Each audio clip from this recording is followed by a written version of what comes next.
কি রে, সুমি তোরে ফোন দিছিল? না তো, ফোন তো দেয় নাই কেন, কি ব্যাপারে? ও তো বললো কালকে সবাই মিলে পিকনিক করবে। বললো যে টাকা পয়সা জমা দিতে হবে।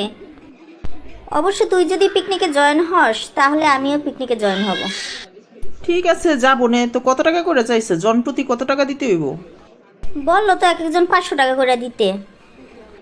আচ্ছা, 500 টাকা করে তো ঠিক আছে, দেওয়া যাবো না। তা কি কি রান্না করব কিছু বলছে? কি কি আয়োজন হইব? অত কিছু তো জিজ্ঞেস করি নাই। ঠিক আছে, আমি বাসায় গিয়ে ওর সাথে ফোনে কথা বললে জিজ্ঞেস করে তোরে আবার জানা মনে। হ্যালো সুমি, কেমন আছোস? আমি তো ভালোই আসলাম। নেহার সাথে আজকে দেখা হয়েছিল বুঝছস। তো ওরে পিকনিকের কথাটা বললাম, ও রাজি হয়েছে। এখন কথা হয়েছে তোরা পিকনিকে কি কি আয়োজন করতেছস? ও, সারপ্রাইজ দিবি? আচ্ছা ঠিক আছে, সারপ্রাইজ দে, ঠিক আছে, ভালো কথা। কিন্তু বই না যে বাজে জিনিস কিন্তু রান্না করিস না, তাহলে কিন্তু খামু না। 500 টাকা করে নিতেছস এক একজনের কাছ থেকে। বুঝে শুনে ভালো জিনিস রান্না করবি বুঝছস। আচ্ছা ঠিক আছে, আমি কালকে নেহারে নিয়ে দুপুরের আগে চলে আসবো নে। ঠিক আছে, আল্লাহ হাফেজ, রাখি, বাই, ভালো থাক।